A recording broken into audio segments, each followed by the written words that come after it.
Aliás, acrescentou, se Vossa Excelência acha o cheiro do cabrito tão tentador, posso propor aos nossos vizinhos duas de nossas aves por uma fatia do quadrúpede. Faça isso, Gaetano, faça isso, disse Franz. O senhor realmente nasceu com o talento da negociação. Durante esse tempo, os marujos haviam arrancado braçadas de urzes e amarrado feixes de mirtos e carvalhos verdes, aos quais haviam ateado fogo, o que proporcionava uma fogueira bem respeitável. Franz esperava com impaciência, inalando sem parar o aroma do cabrito, o retorno do capitão quando este reapareceu e veio em sua direção com uma expressão bastante preocupada. E então, perguntou, o que há de novo? Recusaram nossa oferta? Ao contrário, respondeu Gaetano. O chefe a quem disseram que o senhor era um rapaz francês convidou para cear com ele. Veja só, mas que homem civilizado esse chefe! Não vejo por que recusar, ainda mais que contribuo com parte da ceia. Ah, não é isso. Ele tem o que cear e muito mais. É que ele estabelece uma condição para o senhor se apresentar na casa dele. Na casa dele? Reagiu o rapaz. Então ele construiu uma casa? Não, mas nem por isso deixa de ter um lar bem confortável, pelo menos é o que dizem. Conhece então esse chefe? Ouvi falar dele. E bem ou mal? Das duas maneiras. Diabo, e que condição é essa? É que concorde em ter os olhos vendados e só retire a venda quando ele solicitar. Franz sondou o que pôde o olhar de Gaetano para saber o que escondia aquela proposta. É difícil, disse este, correspondendo ao pensamento de Franz. Sei muito bem que a coisa merece reflexão. Que faria no meu lugar? Indagou o rapaz. Eu, que nada tenho a perder, iria. Aceitaria? Sim, nem que fosse por curiosidade. Há então alguma coisa curiosa para se ver na casa desse chefe? Escute, disse Gaetano, baixando a voz. Não sei se o que dizem é verdade. Parou para ver se nenhum estranho o escutava. E o que dizem? Dizem que o Palácio Pitt, se comparado ao subterrâneo onde mora esse chefe, não passa de uma cabana. Palácio Pitt. Será se esse chefe. Esse chefe é o Dantes, cara? Deve ser, né, mano? Deve ser ele. Palácio Pitt, grande palácio renascentista de Florença, cujo aspecto atual data do século XVII, originariamente construído em 1458 com o projeto de Brunelleschi, ou de seu aprendiz Luca Francelli, tá, foda-se. Deve ser o Dantes, o chefe, cara, muito provavelmente, agora que eu li isso aqui. Que delírio, disse Franz, sentando-se novamente. Não é delírio, continuou o capitão. É uma realidade. Cama, piloto do San Ferdinand, entrou lá um dia. Cama, piloto do San Ferdinand, entrou lá um dia e saiu maravilhado, dizendo que só existem semelhantes tesouros nos contos de fadas. E essa agora? Sabia, disse Franz, que com essas palavras o senhor me faria descer a caverna de Ali Baba? Conto-lhe o que me contaram, excelência. Então me aconselha a aceitar? Não estou dizendo isso, Vossa Excelência. Não estou dizendo isso, Vossa Excelência fará como lhe aprouver. Não gostaria de lhe dar um conselho numa situação dessas. Franz refletiu por alguns instantes.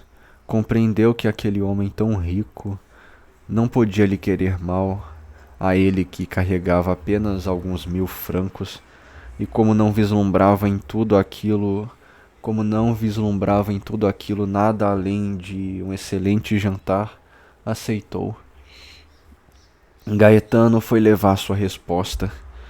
Entretanto, como dissemos, Franz era prudente. Assim, queria ter o máximo possível de detalhes sobre seu anfitrião estranho e misterioso.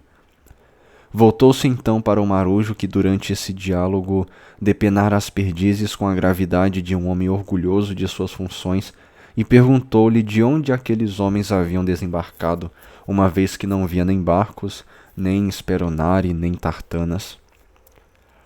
Não estou preocupado com isso, disse o marujo. E conheço a embarcação que eles usam. É uma bela embarcação. Desejo uma igual para Vossa Excelência dar a volta ao mundo. Ela é muito grande? Mais de 100 toneladas aproximadamente.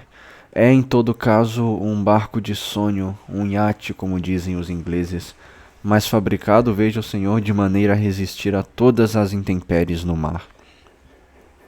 E onde foi construído? Ignoro, mas me parece genovês. É como um chefe de contrabandistas, continuou Fernand. E como E como um chefe de contrabandistas, continuou Fernand, ousa mandar construir um iate destinado ao seu tipo de comércio no porto de Gênova? Eu não disse, respondeu Marujo, que o dono do iate era um contrabandista. Não, mas Gaetano disse, me parece.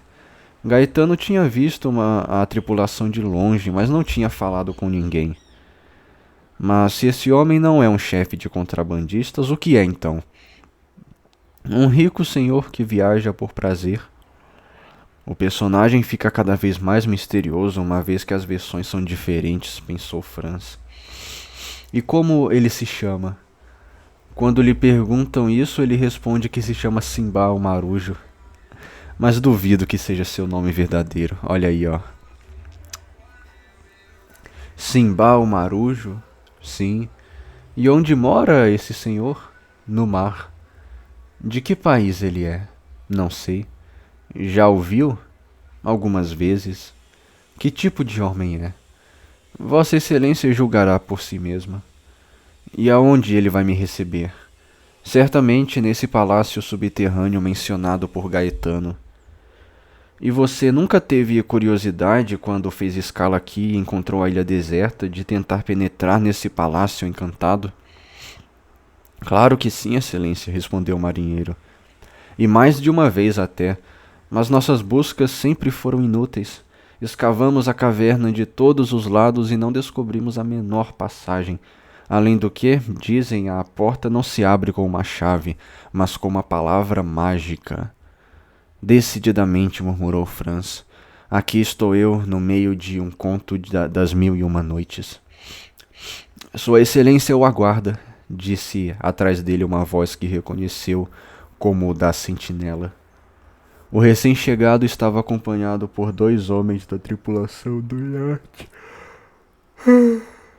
Como resposta, Franz tirou seu lenço e ofereceu àquele que lhe dirigira a palavra. Sem dizer mais nada, vendaram-lhe os olhos com um cuidado que indicava o temor de que cometesse alguma indiscrição. Em seguida fizeram-no jurar que não tentaria tirar a venda em hipótese alguma. Ele jurou. Então os 2 homens pegaram-no cada um por um braço, e ele caminhou guiado por eles e precedido pela sentinela. Cerca de 30 passos depois, Franz percebeu pelo cheiro cada vez mais apetitoso do cabrito que passava novamente pelo acampamento. Então fizeram-no dar mais uns 50 passos, avançando evidentemente para o lado cujo acesso haviam proibido a Gaetano, proibição que agora se explicava. Em seguida, pela mudança de atmosfera, compreendeu que estava num subterrâneo. Ao cabo de alguns segundos de caminhada, ouviu um estalo e pareceu-lhe que a atmosfera mudava mais uma vez de natureza e se tornava quente e perfumada. Finalmente sentiu que seus pés pousavam no tapete grosso e mole. Seus guias o abandonaram. Fez-se um instante de silêncio e uma voz disse em bom francês, embora com um leve sotaque estrangeiro: Seja bem-vindo em minha casa, cavalheiro, e pode retirar o lenço. Franz, como era natural que fizesse, não esperou repetirem aquele convite. Levantou o lenço e viu-se diante de um homem de 38 a 40 anos, vestindo um traje tunisiano, isto é, um solidéu vermelho com uma longa barba de seda azul, um casaco de tecido preto todo bordado em ouro, calças cor de vinho largas e bufantes, polainas da mesma cor bordadas em ouro como o casaco e babuchas amarelas. Um magnífico cachemire rodeava-lhe a cintura e uma pequeno canjar pontiagudo e curvo atravessava esse cinturão. Canjar, tipo de adaga oriental de punho longo de lâmina estreita e curva. Embora de uma palidez quase lívida, esse homem tinha uma fisionomia notavelmente bela. Seus olhos eram vivos e penetrantes, seu nariz reto e quase nivelado com a testa indicava o tipo grego em toda a sua pureza, e seus dentes brancos como pérolas, de novo isso, destacavam-se admiravelmente sob o bigode preto que os emoldurava. Porém sua palidez era estranha. Dir-se-ia um homem confinado há muito tempo num túmulo e que não conseguiu recuperar a carnação dos vivos. Sem ser de grande estatura, tinha de toda forma um belo porte, e como os homens do Midi, mãos e pés pequenos. Mas o que realmente espantou Franz depois de ter chamado de delírio o relato de Gaetano foi a suntuosidade do ambiente. O aposento era todo forrado com tapeçarias turcas na tonalidade carmim, com relevos de flores de ouro. Num reservado ficava uma espécie de divã, encimado por um troféu de armas árabes com bainhas de prata dourada e resplandecentes de predarias. Do teto pendia uma luminária de cristal de Veneza, de forma e cor encantadoras, e seus pés repousavam num tapete turco no qual afundavam até o tornozelo. Reposteiros pendiam diante da porta pela qual Franz entrava e diante de outra porta que dava acesso a um segundo aposento que parecia esplendidamente iluminado. O anfitrião por um instante deixou Franz entregue à surpresa. Aliás, este lhe devolvia exame por exame e não tirava os olhos dele. Cavalheiro, disse finalmente, 1000 perdões pelas precauções exigidas do senhor para introduzi-lo em minha morada. Porém, como essa ilha fica deserta a maior parte do tempo, se o segredo deste lugar fosse conhecido, eu provavelmente encontraria ao voltar meu alojamento em péssimo estado, o que seria bastante desagradável para mim, não pela perda que isso me causaria, mas porque não teria a certeza de poder, quando quisesse, me isolar do mundo em geral. Agora tratarei de fazê-lo esquecer esse pequeno contratempo, oferecendo-lhe o que de certo o senhor não esperaria encontrar aqui, isto é, uma ceia razoável e camas excelentes. Asseguro-lhe, meu caro anfitrião, respondeu Franz, que não precisa se desculpar. Sempre são vendados os olhos das pessoas que penetram nos palácios encantados. Veja o hall dos Huguenots. E efetivamente não tenho do que me queixar, pois o que o Senhor me mostra vai além das maravilhas das 1001 noites. O que é Huguenots? Raul dos Huguenots. Raul é um personagem da ópera Os Huguenots, de Meyerbeer. Nobre protestante francês. No primeiro ato, recebe uma carta na qual a rainha lhe ordena que siga seu pajem de olhos vendados. E efetivamente não tenho do que me queixar, pois o que o senhor me mostra vai além das maravilhas de 1001 noites. Já li isso. Ai de mim, dir-lhe-ei como lúculo. Se eu tivesse sabido da honra de sua visita, ter-me-ia preparado. Mas enfim, coloco minha ermida, tal como é, à sua disposição. Tal como é, minha ceia lhe é oferecida. Ali, estamos servidos? Lóculo. Lóculo Referência à vida de Lóculo. Aqui é 32, 82 de Plutarco, na passagem em que Cícero se faz convidar por Lúcio Licínio Lúculo, um importante político e general da República Romana. Quase no mesmo instante, o reposteiro se abriu e um brilho núbio preto como ébano e vestindo uma simples túnica branca fez um sinal ao seu senhor que este podia passar para a sala de refeições. Outra coisa, dizia o desconhecido a Franz. Não sei se o senhor concorda, mas penso que não existe nada mais embaraçoso do que ficar 2 ou 3 horas cara a cara com alguém sem saber por que nome se chamar. Observe que respeito muito as leis da hospitalidade para perguntar-lhe seu nome ou seu título. Apenas lhe peço que me aponte um nome qualquer, com a ajuda do qual eu possa lhe dirigir a palavra. Quanto a mim, para deixá-lo à vontade, direi que me costumam chamar de Simba o Marujo.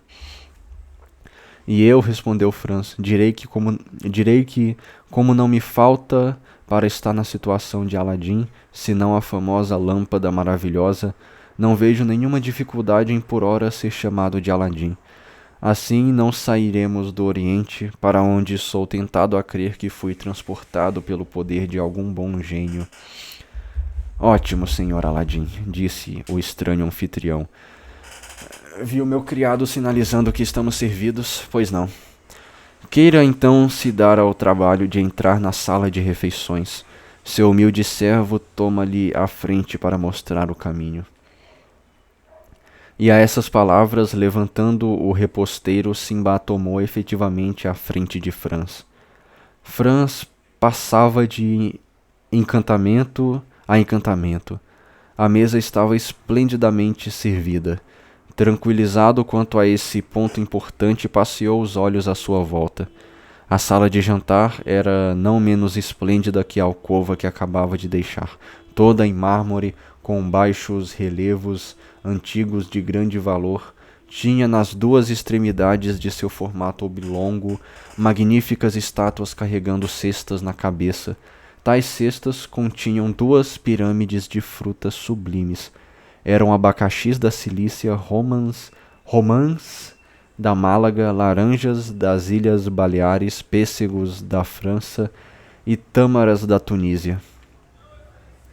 Quanto à ceia, compunha-se de um fazão assado rodeado por melros da Córcega, um presunto de javali na gelatina, um pernil de cabrito ao molho tártaro, um linguado magnífico e uma gigantesca lagosta. Os intervalos entre os grandes pratos eram preenchidos por bandejinhas contendo os entremetes, pratos doces servidos após os queijos e antes das frutas. As bandejas eram de prata, os pratos de porcelana japonesa. Franz esfregou os olhos para se certificar de que não sonhava. Apenas ali era admitido no serviço e saía-se muito bem. O convidado cumprimentou seu anfitrião por isso. Sim, respondeu este, ao mesmo tempo em que fazia as honras da ceia com grande desenvoltura. É um pobre diabo dedicadíssimo a mim e que faz o possível. Lembra-se de que eu lhe salvei a vida e, ao que parece, prezava sua cabeça, mostrando certa gratidão para comigo por havê-la conservado. Ali aproximou-se do seu patrão, pegou-lhe a mão e beijou. E seria muito indiscreto, senhor Simba, disse Franz, perguntou-lhe. Disse Franz, perguntar-lhe em que circunstâncias praticou essa boa ação? Meu Deus, é muito simples, respondeu o anfitrião. Parece que o danado andou rodando o harém do Bey de Tunis, mais do que seria conveniente para um sujeito de sua cor. Bem, título conferido aos governadores de província e soberanos vassalos dos sultões otomanos. De maneira que foi condenado pelo Bey a ter a língua, a mão e a cabeça cortadas. A língua no primeiro dia, a mão no segundo e a cabeça no terceiro. Eu sempre quis ter um mudo a meu serviço. Esperei que lhe cortassem a língua e sugeri ao bey que o cedesse em troca de um magnífico fuzil de cano duplo que na véspera havia me aparecido despertar os desejos de Sua Alteza. Ele vacilou por um instante, tanto fazia questão de dar fim ao pobre diabo. Porém acrescentei a esse fuzil um facão de caça inglês com o qual eu fatiara o Yataghan de Sua Alteza. Yataghan. Arma branca muçulmana desprovida de guarda cuja lâmina descreve uma curva em 2 sentidos diferentes. De maneira que o bey decidiu poupar-lhe a mão e a cabeça, mas sob a condição de que ele nunca mais pusesse os pés em Tunis. A recomendação era desnecessária. Já bem distante das costas da África, o incréu continuava no fundo do porão. Só conseguimos tirá-lo de lá quando estávamos fora da vista da terceira parte do mundo. Franz permaneceu calado e pensativo por um instante, matutando o que devia pensar da bonomia cruel com que seu anfitrião acabava de lhe fazer aquele relato. E assim como o prestigioso marujo do qual tomou o nome, disse mudando de assunto, o senhor passou a vida viajando? Sim. Foi uma promessa que fiz numa época em que julgava não poder cumpri-la, disse o desconhecido sorrindo. Fiz algumas promessas desse tipo, as quais um dia espero cumprir, uma a uma. Embora Simba houvesse pronunciado essas palavras com o maior sangue frio, seus olhos tinham lançado um olhar de estranha ferocidade. O senhor sofreu muito? Perguntou Franz. Simba estremeceu e olhou fixamente. O que lhe deu esta impressão? Perguntou ele. Tudo, respondeu Franz. Sua voz, seu olhar, sua palidez e a própria vida que o senhor leva. Eu levo a vida mais feliz que conheço, uma verdadeira vida de pachá. Sou o rei da criação, gosto de um lugar, ali permaneço. Aborreço-me e vou embora. Sou livre como um pássaro, tenho asas como ele. As pessoas à minha volta me obedecem a um sinal. De vez em quando divirto-me zombando da justiça humana e lhe confiscando um bandoleiro que ela procura, um criminoso que ela persegue. Além disso, tenho minha justiça pessoal, baixa e alta, sem liminares e sem apelação, que condena ou absolve e com qual ninguém pode se intrometer. Se o Senhor tivesse saboreado a minha vida, não ia querer outra e não retornaria jamais ao mundo, a menos que tivesse algum grande plano a realizar nele. Uma vingança, por exemplo, disse Franz. O desconhecido dirigiu ao rapaz um desses olhares que mergulham no mais recôndito do coração e do pensamento. E por que uma vingança? Perguntou. Porque, replicou Franz, o senhor me parece um homem que, perseguido pela sociedade, tem uma conta terrível a acertar com ela. Bom palpite, disse Simba rindo sua risada estranha, que mostrava dentes brancos e pontiagudos. Mas errou. Tal como me vê, sou uma espécie de filantropo. Talvez um dia vá a Paris fazer concorrência ao Sr. Appert e ao homem do pequeno sobretudo azul. Sobretudo azul. Benjamin Nicholas Mary Appert, secretário-geral da Sociedade da Moral Cristã. Edmund Champion, joalheiro extremamente bem-sucedido que realizava grandes gestos filantrópicos e vestia-se sempre com um pequeno sobretudo azul. E será a primeira vez que fará essa viagem? Por Deus, sim. Pareço muito pouco curioso, não, mas lhe asseguro que não foi culpa minha se demorei tanto. Isso acontecerá mais dia menos dia. E pretende fazer essa viagem em breve?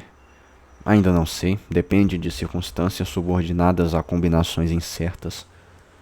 Eu gostaria de estar lá na época em que o senhor for. Farei de tudo para retribuir na medida do meu possível a hospitalidade que me proporciona tão generosamente em Monte Cristo. Eu aceitaria sua oferta com grande satisfação, respondeu o anfitrião. Mas infelizmente, caso eu vá, talvez seja incógnito. Enquanto isso, a ceia ia adiante e parecia ter sido servida exclusivamente para Franz, pois o desconhecido mal tocara com a ponta dos dentes em uma ou duas bandejas do esplêndido festim que oferecera, e ao qual seu inesperado convidado honrara com tanta largueza. Finalmente, ali trouxe a sobremesa, ou melhor, retirou as cestas das mãos das estátuas e colocou-as na mesa. Entre as duas cestas colocou uma pequena taça de prata dourada fechada por uma tampa do mesmo metal. O respeito com que Ali trouxera aquela taça atiçou a curiosidade de Franz. Levantou a tampa e viu uma espécie de massa esverdeada semelhante à compota de Angélica, mas que lhe era totalmente desconhecida. Recolocou a tampa, tão ignorante acerca do que a taça continha, após ter recolocado a tampa quanto antes de tê-la levantado, e dirigindo os olhos para o seu anfitrião, viu sorrir do seu desapontamento. Não consegue adivinhar, lhe disse este, a espécie de comestível contida nesse pequeno recipiente, e isso lhe intriga, não é? Confesso que sim. Pois bem, essa espécie de geleia verde não é mais nem menos que a ambrosia que Hebe servia à mesa de Júpiter. Hebe servia à mesa de Júpiter. Na mitologia greco-romana, Hebe é filha legítima de Zeus, ou Júpiter. Por ter o privilégio da eterna juventude, representava a donzela dedicada às tarefas do lar, entre elas servir néctares e a ambrosia dos deuses. Mas essa ambrosia, disse Franz ao passar pela mão dos homens, provavelmente perdeu seu nome celestial para assumir um nome humano. Em linguagem vulgar, como se chama esse ingrediente pelo qual, a propósito, não sinto a menor simpatia? Eis justamente o que revela a nossa origem material, exclamou Simba. Não raro passamos ao lado da felicidade sem a ver, sem a olhar, ou quando a vemos e olhamos sem a reconhecer. Se for materialista e o ouro for seu Deus, prove disso e as minas do Peru, de Gurazati e da Golconda lhe serão franqueadas. Gurazati e Golconda, ver parte 1, capítulo 17, nota 81. Tá, eu não sei. Se for um homem de imaginação, um poeta, prove igualmente, e as fronteiras do possível desaparecerão. O campo do infinito se abrirá. O Senhor passeará com o coração e o espírito livres pelo domínio sem limites do desvaneio. Se for ambicioso, se corre atrás das grandezas da terra, prove disso também, e dentro de 1 hora será rei. Não rei de um pequeno reino escondido num canto da Europa como a França, a Espanha ou a Inglaterra, mas rei do mundo, rei do universo, rei da criação. Seu trono será erguido sobre a montanha em que Satã tentou Jesus. Tá. Não vou ler isso aqui não. E sem precisar lhe prestar homenagem, sem ser obrigado a lhe beijar as garras, será o soberano senhor de todos os reinos da terra. Não é tentador o que lhe ofereço? Diga-me, e não é uma coisa muito fácil, uma vez que basta fazer isso? Observe. A essas palavras destampou por sua vez a pequena taça de prata que continha a substância tão louvada. Serviu-se de uma pequena colherada da geleia mágica, levou-a à boca e saboreou-a lentamente com os olhos semicerrados e a cabeça inclinada para trás. Franz deu-lhe tempo para absorver sua iguaria favorita. Em seguida, quando o viu voltar um pouco a si, disse: Mas enfim, que iguaria tão preciosa é este? Já ouviu falar do velho da montanha? Perguntou-lhe seu anfitrião, o mesmo que quis assassinar Filipe Augusto. A montanha em que Satã tentou Jesus, Mateus 4. Esse aqui é o velho da montanha. Certamente. Pois bem, então sabe que ele reinava sobre um rico vale que dominava a montanha, origem de seu pitoresco apelido. Nesse vale havia magníficos jardins cultivados por Hassan bin Sabah, e nesses jardins pavilhões isolados. Era nesses pavilhões que ele introduzia seus eleitos, e segundo Marco Polo lhes dava de comer uma determinada erva que os transportava ao paraíso, em meio a uma vegetação sempre em flor, frutas sempre maduras, mulheres sempre virgens. O que esses jovens bem-aventurados tomavam por realidade era um sonho, mas um sonho tão suave, tão embriagador, tão voluptuoso, que eles vendiam corpo e alma àquele que lhes havia proporcionado. E obedecendo às suas ordens como as de Deus, iam golpear no fim do mundo a vítima indicada, morrendo torturados sem se queixar só de pensar que a morte que sofriam era apenas uma transição para aquela vida de delícias, cujo gosto inicial, a erva sagrada, servida diante do Senhor, lhe propiciara.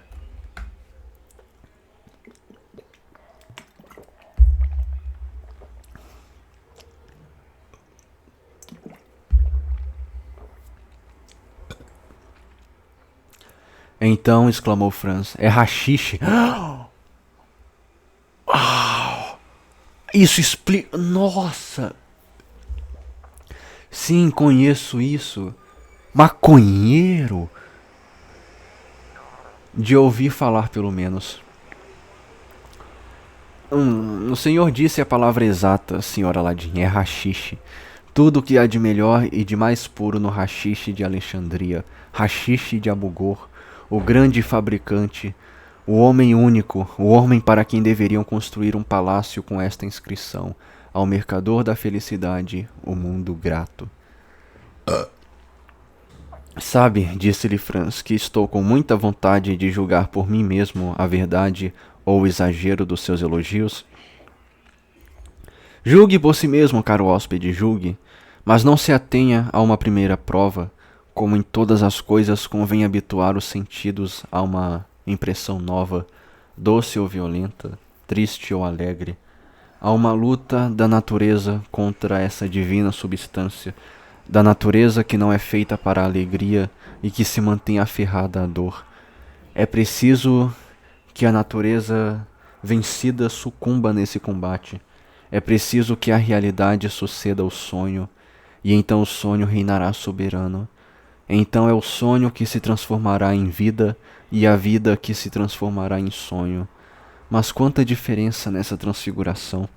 Isto é, comparando as dores da existência real com os gozos da existência artificial, o Senhor não vai querer viver nunca mais, mas sim sonhar para sempre. Quando deixar seu mundo individual e voltar ao mundo dos outros, julgará estar passando de uma primavera napolitana para um inverno lapão. Julgará estar trocando o paraíso na terra, o céu pelo inferno. Experimente o haxixe, caro hóspede, experimente. Como resposta, Franz pegou uma colher daquela pasta maravilhosa, com a mesma dose ingerida pelo seu anfitrião, e levou-a à boca. Diabos, disse ele, após ter engolido a geleia divina. Ainda não sei se o resultado será tão agradável como o senhor diz, mas a coisa não me parece tão suculenta como afirma. Porque as franjas do seu palato ainda não estão afeitas à sublimidade da substância que degustam.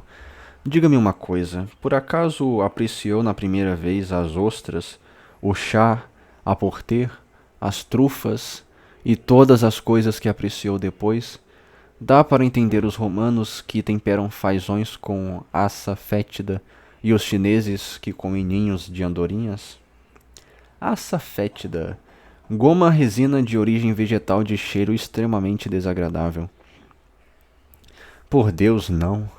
Pois bem, acontece a mesma coisa com o haxixe. Se comê-lo de enfiada durante uma semana, nenhuma comida no mundo lhe parecerá alcançar o requinte desse sabor que talvez hoje lhe pareça insosso e nauseabundo.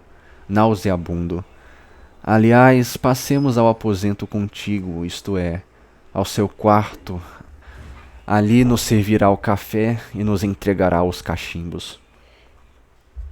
Ambos se levantaram, enquanto este que se atribuía o nome de Simbá, e que assim denominamos de tempos em tempos de maneira a poder, como seu convidado, dar-lhe uma denominação qualquer, dava ordens ao seu criado, Franz entrou no quarto vizinho. Este tinha móveis mais simples, embora não menos suntuosos. Tinha a forma de um círculo e um grande divã o contornava por inteiro. Mas divã, paredes, tetos e assoalhos eram todos forrados com peles magníficas, suaves e macias como os tapetes mais macios. Eram peles de leões do Atlas. Leões do Atlas, espalhados antigamente pela região ocidental da África.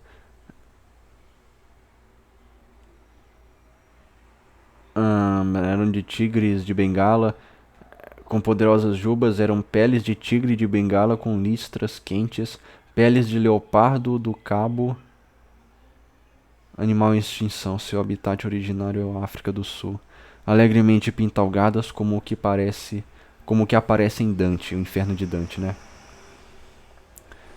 Divina Comédia, Inferno. E eis que ao encetar a rampa certa, uma onça ligeira e desenvolta, de pelo maculado recoberta, saltando à minha frente e à minha volta, tanto me observa a via do meu destino, que mais vezes voltei-me para a volta.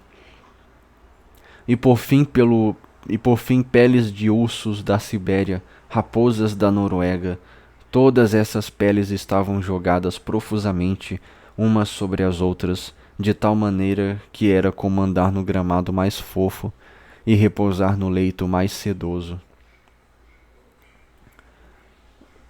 Os dois homens deitaram-se no divã. Alguns chibuques de canos de jasmim e bocais de âmbar encontravam-se à mão, todos preparados para que não fosse preciso fumar duas vezes no mesmo. Cada um deles pegou o seu. Peraí. Chibuques de canos de jasmim e bocais de âmbar encontravam-se à mão. Nossa, será narguile? Houve um momento de silêncio durante o qual Simba abandonou-se ao pensamento que pareciam ocupá-lo incessantemente, mesmo que em meio à conversa, e Franz entregou-se àquele devaneio mudo no qual caímos sempre que ao fumar um tabaco... é tabaco, é tabaco orgânico, gente. Um tabaco excelente que parece carregar com a fumaça todas as aflições do espírito e dar em troca ao fumante todos os sonhos da alma. Ali trouxe o café. Como vai tomá-lo? Perguntou o desconhecido. A francesa ou a turca? Forte ou fraco? Com ou sem açúcar? Passado ou fervido? Escolha. Podemos prepará-lo de várias formas. Vou tomá-lo à turca, respondeu Franz. E faz bem, exclamou seu anfitrião. Isso prova que tem pendores para a vida oriental. Os orientais, veja senhor, são os únicos homens que sabem viver. Quanto a mim, acrescentou ele, com um desses singulares sorrisos que não escapavam ao rapaz, quando tiver concluído meus negócios em Paris, irei morrer no Oriente. E se quiser me encontrar, será preciso me buscar no Cairo, em Bagdá ou em Isfahan, cidade localizada no centro do Irã e atualmente uma das mais populosas do país, que na antiguidade era conhecido como Aspadana. Ura, disse Franz, será a coisa mais fácil do mundo, pois sinto que estão nascendo em mim asas de águia, e com essas asas darei a volta ao mundo em 24 horas. Ah, é o haxixe agindo. Ótimo. Abra suas asas e voe para as regiões sobre-humanas. Não tema nada. Zelamos pelo Senhor.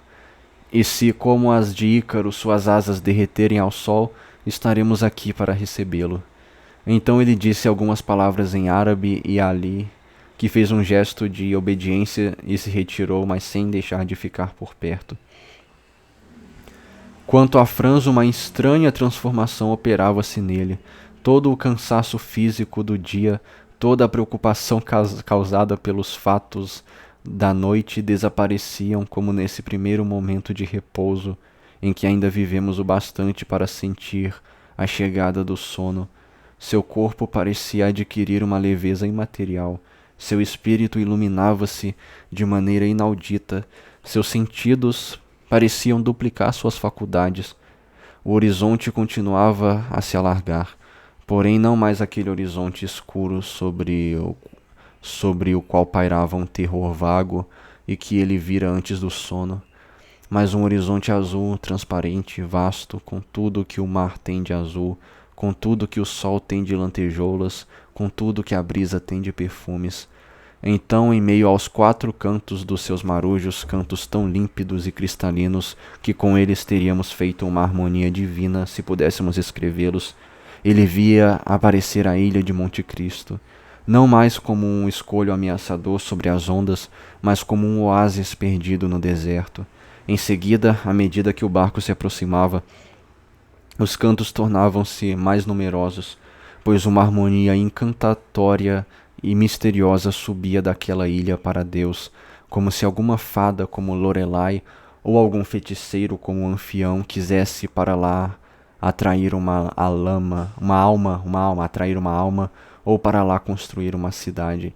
Lorelai, segundo a lenda germânica, num penhasco do rio Reno, vive uma jovem chamada Lorelai, dona de longos cabelos loiros e de uma linda e melodiosa voz.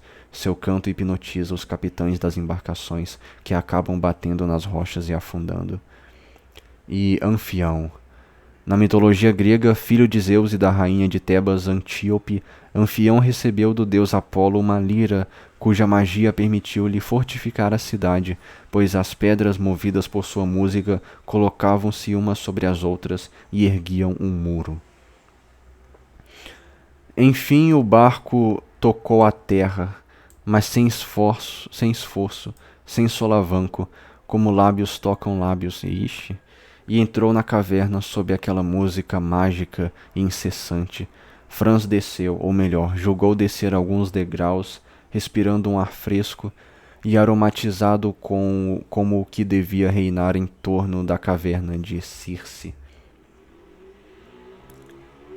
Deusa grega, feiticeira capaz de transformar os homens em animais, composto de perfumes tais que fazem o espírito sonhar, ardores tais que fazem os sentidos queimarem, e reviveu tudo o que vira antes do seu sono, desde Simba, o anfitrião fantástico, até Ali, o servidor mudo.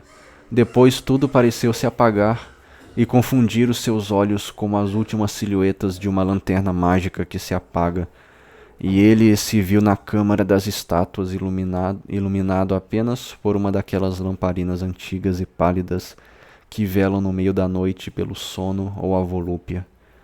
Eram as mesmas estátuas prenhes de forma, luxúria e poesia, de olhos magnéticos, sorrisos lascivos, cabeleiras opulentas. Eram Frineia, Cleópatra, Messalina. Frineia, célebre hetaíra ou cortesã da Grécia Antiga, cuja beleza inspirou escultores e pintores. Messalina.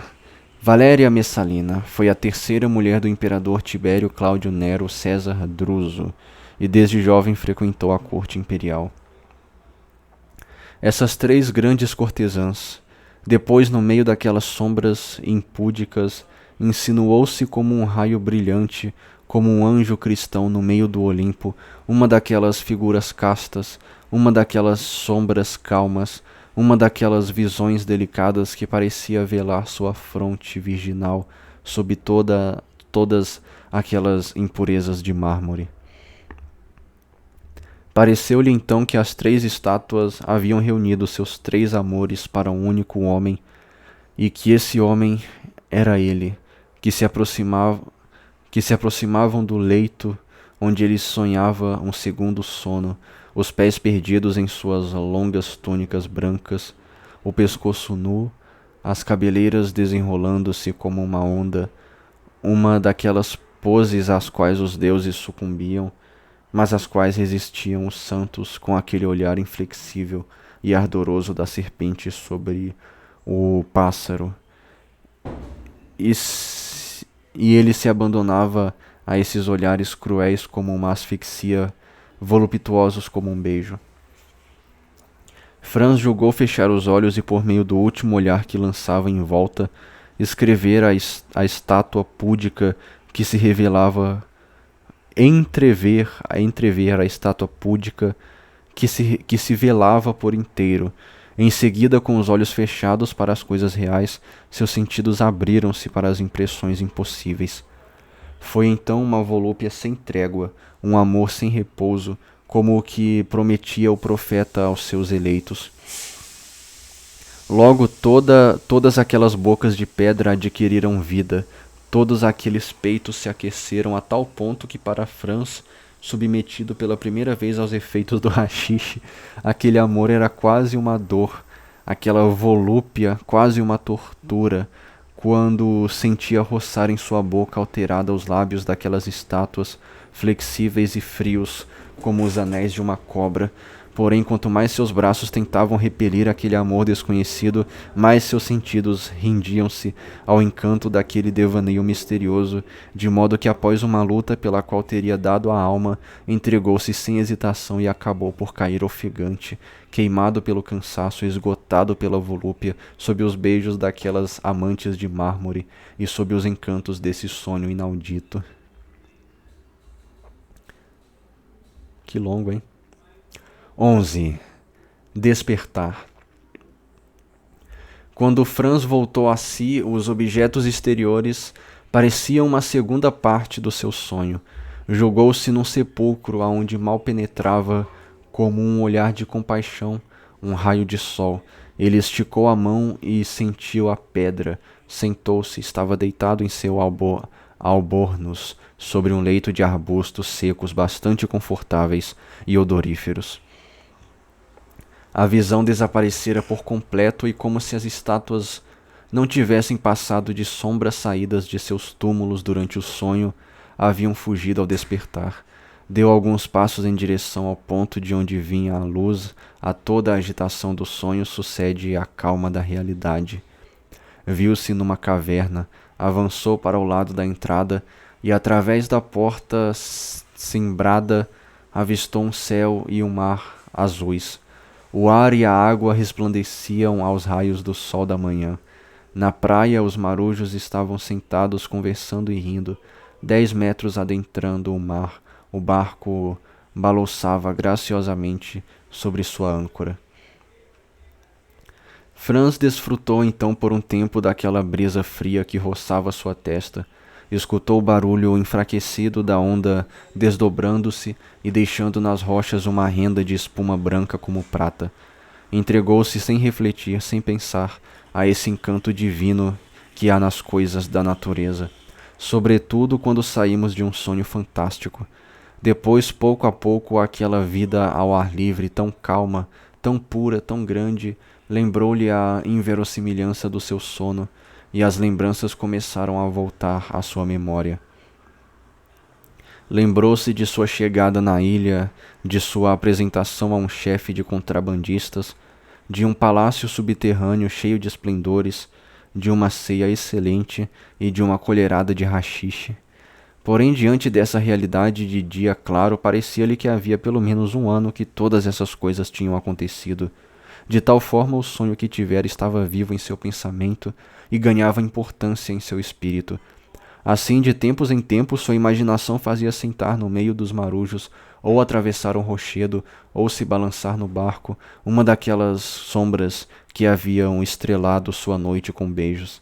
Além disso, tinha a cabeça completamente livre e o corpo completamente descansado.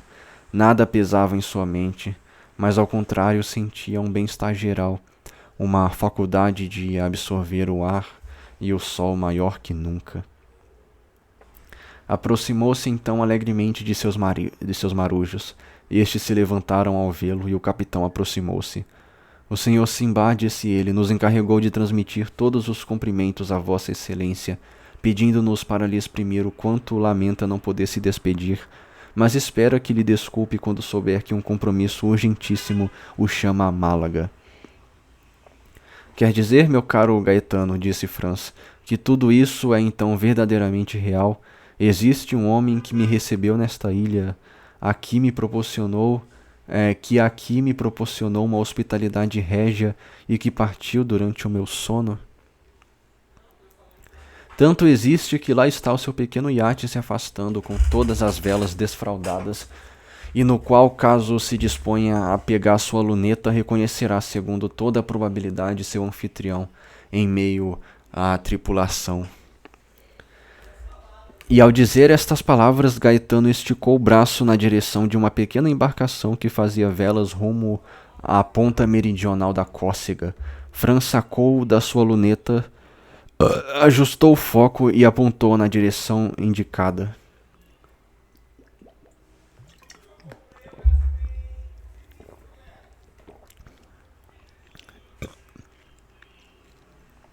Gaetano não se enganava. Na polpa da embarcação, o misterioso estrangeiro mantinha-se de pé, virado para o seu lado, e como ele empunhando uma luneta. Vestia exatamente o mesmo traje sob o qual aparecera na véspera para o seu convidado, e agitava um lenço em sinal de adeus. Franz retribuiu-lhe a saudação, puxando por sua vez seu lenço e agitando como o outro agitava o dele. Um segundo depois, uma ligeira nuvem de fumaça desenhou-se na polpa da embarcação, destacou-se com graciosidade e subiu lentamente para o céu. Em seguida, uma débil detonação chegou até Franz. Veja, ouça, disse Gaetano. Ele lhe dá um adeus. O rapaz pegou sua carabina e atirou para cima, mas sem esperança de que o barulho conseguisse transpor a distância que separava o iate da costa. Que ordena Vossa Excelência? Disse Gaetano. Primeiro que acenda uma tocha. Ah, sim, compreendo, respondeu o capitão. Para procurar a entrada dos aposentos encantados, com todo o prazer, Excelência. Se isto o diverte, vou lhe dar a tocha solicitada. Também já me ocorreu essa ideia que lhe ocorre, e tive o mesmo capricho por umas 3 ou 4 vezes, mas acabei por desistir. Giovanni acrescentou ele, acenda uma tocha e traga para Sua Excelência. Giovanni obedeceu. Franz pegou a tocha e entrou no subterrâneo, seguido por Gaetano. Reconheceu o lugar onde despertara pelo leito de arbustos ainda remexido, mas em vão passou a tocha por sobre a completa superfície externa da caverna. Não percebeu nada a não ser pelos vestígios de fumaça que outros antes dele já haviam tentado inutilmente a mesma investigação. Entretanto, não deixou 1 centímetro daquela muralha granítica, impenetrável como o futuro sem exame. Não encontrou uma fissura em que não houvesse introduzido a lâmina de seu facão de caça. Não observou uma saliência que não tenha empurrado na esperança de que cedesse. Mas foi tudo inútil, e ele perdeu sem qualquer resultado 2 horas nessa busca. Ao fim desse tempo desistiu. Gaetano estava triunfante. Quando Franz voltou à praia, o iate aparecia apenas como um pontinho branco no horizonte. Ele então recorreu à luneta, mas nem mesmo com o instrumento era impossível distinguir alguma coisa.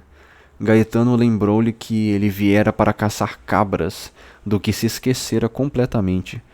Franz então pegou seu fuzil e começou a percorrer a ilha com a expressão de um homem que cumpre seu dever, mais do que desfruta de um prazer. 15 minutos mais tarde mataram uma cabra e 2 cabritos. Mas essas cabras, embora selvagens e ariscas como camurças, apresentavam grande semelhança com nossas cabras domésticas, e Franz não as via como caça. Além disso, ideias poderosas e de outro tipo ocupavam seu espírito. Desde a véspera ele se tornara indubitavelmente o herói de um conto das 1001 noites. Sem poder evitá-lo, retornou à caverna. Logo, a despeito da inutilidade de sua primeira exploração, começou uma segunda, após ter dito a Gaetano para assar um dos cabritos. Essa segunda visita durou muito tempo, pois quando voltou o cabrito estava assado e o almoço pronto. Franz sentou-se no lugar aonde na véspera tinha vindo da parte daquele anfitrião misterioso para convidá-lo a cear. Então continuou a vislumbrar como uma gaivota aninhada na crista de uma onda o pequeno iate que continuava a avançar para a Córcega. Mas, disse ele a Gaetano, o senhor anunciou que o senhor Simbá fazia velas para Málaga, ao passo que me parece que ele navega diretamente para Porto Vecchio. Não se lembra, disse o capitão, que eu lhe disse que sua tripulação incluía no momento 2 ladrões corsos? É verdade, e ele vai deixá-los na costa? Perguntou Franz. Exatamente. É um indivíduo, exclamou Gaetano, que não teme a Deus nem ao diabo, ao que dizem, e que desviará 50 léguas de sua rota para fazer um favor a um pobre homem. Mas esse tipo de favor poderia muito bem complicá-lo com as autoridades do país onde ele exerce esse gênero de filantropia, disse Franz. Pois sim, gracejou Gaetano. O que podem as autoridades com ele? Ele ri na cara delas. Basta tentar persegui-lo. Em primeiro lugar, seu iate não é uma embarcação, é um pássaro, que deixaria uma fragata bem para trás. Depois, se resolvesse aportar, não teria ele amigos em toda parte? O que havia de mais claro nisso tudo era que o Sr. Simbar, o anfitrião de Franz, tinha a honra de se relacionar com os contrabandistas e os ladrões de toda a costa do Mediterrâneo, o que não deixava de lhe conferir um status bem estranho. Quanto a Franz, nada mais o retinha em Monte Cristo. Perdendo toda a esperança de encontrar o segredo da caverna, apressou-se em almoçar e ordenou a seus homens que preparassem o barco para quando tivesse terminado. Meia hora depois estava a bordo, lançou um último olhar para o iate, prestes a desaparecer no Golfo de Porto Vecchio. Deu sinal de partida. Enquanto o barco punha-se em movimento, o iate desaparecia. Com ele apagava-se a última realidade da noite precedente. Na mesma forma, ceia, simbar, haxixe e estátuas, tudo começava para Franz a se fundir no mesmo sonho. O barco navegou o dia inteiro e a noite inteira. No dia seguinte, quando o sol nasceu, a ilha de Monte Cristo é que havia desaparecido. Uma vez com os pés em terra firme, Franz esqueceu os fatos que acabavam de acontecer, pelo menos momentaneamente, para terminar sua temporada de prazer e elegância em Florença e se juntar ao seu companheiro que o aguardava em Roma. Partiu então, e no sábado à noite a diligência deixou na praça de Pietra. Seus aposentos, como dissemos, estavam reservados com antecedência. Ele só precisava dirigir-se ao hotel de Mestre Pastrini, o que não era coisa muito fácil, pois a multidão apinhava as ruas e Roma já se encontrava às voltas com aquele rumor surdo e febril que precede os grandes eventos. Em Roma há 4 grandes eventos por ano: Carnaval, Semana Santa, Corpus Christi e São Pedro. Os apóstolos Pedro e Paulo são os fundadores da comunidade cristã de Roma. No ano em que se passa a história, 1838, a festa de São Pedro foi celebrada no dia 28 de junho e a de São Paulo no dia 29. Todo o resto do ano a cidade recaía em sua monótona apatia, estado intermediário entre a vida e a morte, que a torna semelhante a uma espécie de escala entre este mundo e o outro. Escala sublime, pouso impregnado de poesia e caráter, onde Franz já se deleitara 5 ou 6 vezes e que a cada vez achava mais maravilhoso e fantástico. Enfim, atravessou aquela multidão cada vez maior e mais agitada e alcançou o hotel. A sua primeira pergunta recebeu como resposta, com aquela impertinência peculiar a determinados cocheiros de fiacre e aos hoteleiros em geral, que não havia mais lugar para ele no hotel de Londres. Então enviou seu cartão a Mestre Pastrini e mandou chamar Albert de Morcerf. O recurso deu certo. O próprio Mestre Pastrini acorreu, desculpando-se por haver feito Sua Excelência esperar, repreendendo os seus rapazes, pegando o castiçal da mão de Cicerone, que já se apodera do forasteiro, e se preparava para conduzi-lo até Albert quando este veio a seu encontro. Cicerone, no caso Cicerone significa um guia de viagem contratado. Esse Albert aqui, né, que é o filho da Mercedes com o Fernand, que a gente já discutiu. O apartamento reservado compunha-se de 2 pequenos quartos e um banheiro. Os 2 quartos davam para a rua, circunstância que Mestre Pastrini valorizou, acrescentando-lhe um mérito incalculável. O resto do andar estava alugado para um personagem riquíssimo que julgava um siciliano ou maltês. O hoteleiro não pôde dizer ao certo a qual das duas nações pertencia o forasteiro. Este forasteiro chama-se Conde de Monte Cristo! Está tudo muito bem, mestre Pastrini, disse Franz. Mas precisaríamos imediatamente de uma ceia qualquer para esta noite e uma caleche para amanhã e os outros dias. Quanto à ceia, respondeu o hoteleiro, serão servidos agora mesmo. Mas quanto à caleche... Como quanto à caleche? Exclamou Albert. Um momento, nem brinque, mestre Pastrini. Precisamos de uma caleche.